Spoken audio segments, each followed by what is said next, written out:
بتایا تھا کہ بیگرز آر ناٹ چوزرز، کہ جو بھکاری ہوتے ہیں وہ اپنی قسمت کے فیصلے خود نہیں کر سکتے۔ اس بیان کا کانٹیکسٹ تھا امریکہ کے ساتھ تعلقات کے، کیونکہ پاکستان کو امریکہ سے امداد ملتی ہے، پاکستان امریکہ سے پیسے لیتا ہے، لہٰذا ہمارا ان کے ساتھ ایک برابری کا تعلق قائم نہیں ہو سکتا، ایک ماسٹر اینڈ سلیو کا ریلیشن شپ جس میں امریکہ ہمیں ڈکٹیٹ کر سکتا ہے، بتا سکتا ہے کہ ہماری پالیسیز کیا ہوں۔ بہرحال اس بیان کا مقصد یا اس بیان سے جو بات اخذ کی جا سکتی ہے، اس بات کا مطلب یہی نکلتا ہے جو میاں محمد شہباز شریف نے وزارت عظمیٰ کا منصب سنبھالنے سے پہلے کہی۔ ساتھ ہی ہم نے ایک اور بیان سنا جو کہ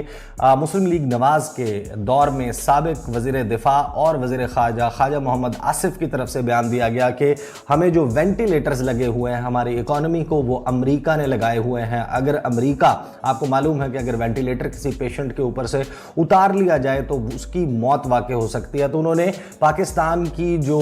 سلامتی ہے، پاکستان کا جو قائم رہنا ہے، پاکستان کا جو وجود ہے، اس کو امریکہ کے وینٹیلیٹرز یا امریکہ کی امداد سے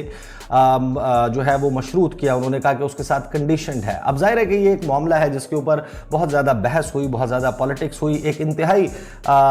باریک واردات آپ کہہ سکتے ہیں جو کہ ڈال دی گئی ہے پاکستان کے ساتھ۔ اور مجھے یاد ہے کہ جب عمران خان نے بھی 2018 میں ابھی وہ منتخب ہوئے تھے، ابھی حلف نہیں اٹھایا تھا، تو انہوں نے بھارت کے جو ہیں ہائی کمشنر سے بھی ملاقات کی، اور اس سے پہلے ہم یہ بھی جانتے ہیں کہ عمران خان نے دورہ بھی کیا تھا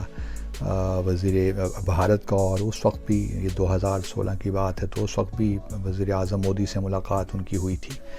تو یہ چلیے ایک بات ہے، لیکن ہمیں جو میں سمجھتا ہوں کہ ایک اسٹرکٹلی جو پروٹوکول ہے اس کو آبزرو کرنا چاہیے، اور اسی میں ہمارے ملک کی تھوڑی سی عزت بھی رہ جاتی ہے۔ اگر ہمیں ہمارے وزیر اعظم کو پریزیڈنٹ بائیڈن نے تہنیت کا پیغام نہیں بھجوایا کہ وہ تو ہیڈ آف اسٹیٹ ہیں، اور ہمارے وزیر اعظم تو ہیڈ آف گورنمنٹ ہیں، ہیڈ آف اسٹیٹ نہیں ہیں، تو چلیے پھر ان کے وائس پریزیڈنٹ جو ہیں، حالانکہ ان کی وہ اس طرح حیثیت نہیں ہے، وہ چیف ایگزیکٹو تو نہیں ہیں، لیکن پھر کیملا ہیرس سے میسج دلوا دیتے، لیکن وہ بھی نہیں کیا۔ تو جس کا مطلب یہ ہوا کہ وہ ہمیں بس سب سیکرٹری بلنکن کی سطح پہ ہی رکھنا چاہتے ہیں۔ تو جس طرح میں نے پہلے کہا، میرا مشورہ تو یہی ہے کہ اب جب بھی نئے وزیر خارجہ آئیں تو وہی ان کو، جب ہم وہ ایک تھینک یو لیٹر لکھتے ہیں تو وہ ہم انہی کی جانب سے لکھوا دیں رادر دین کہ شہباز شریف کی جانب سے۔ اور مودی، ٹھیک ہے، مودی صاحب نے ہمیں ہمارے بات کا پیغام بھیجوایا ہے تو ان کا تو شکریہ ادا کرنا بنتا ہے، اور پہلے ہی وزیر اعظم نے اپنے ایک ٹویٹ کر دیا ہے، ان کا شکریہ بھی ادا کر دیا ہے،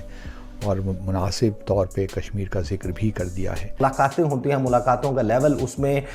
ایک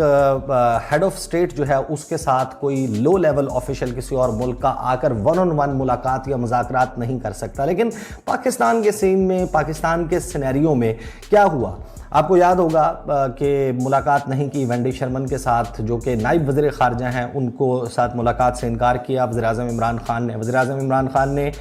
جو چیف ہیں سی آئی اے کے ولیم جے برنس، ان کے ساتھ ملاقات سے انکار کیا۔ پہلا ہفتہ تھا جون کا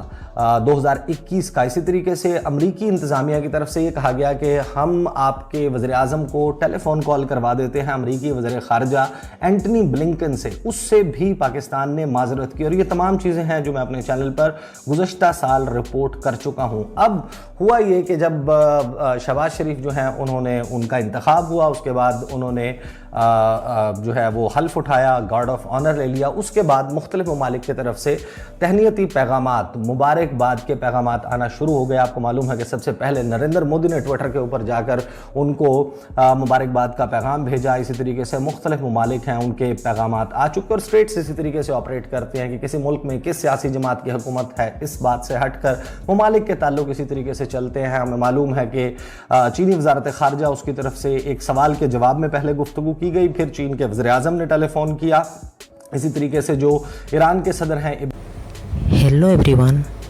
ہمارے چینل پہ آپ سب کا سواگت ہے۔ اگر آپ نے ابھی تک ہمارے چینل کو سبسکرائب نہیں کیا ہے، جلدی سے کر دیجیے۔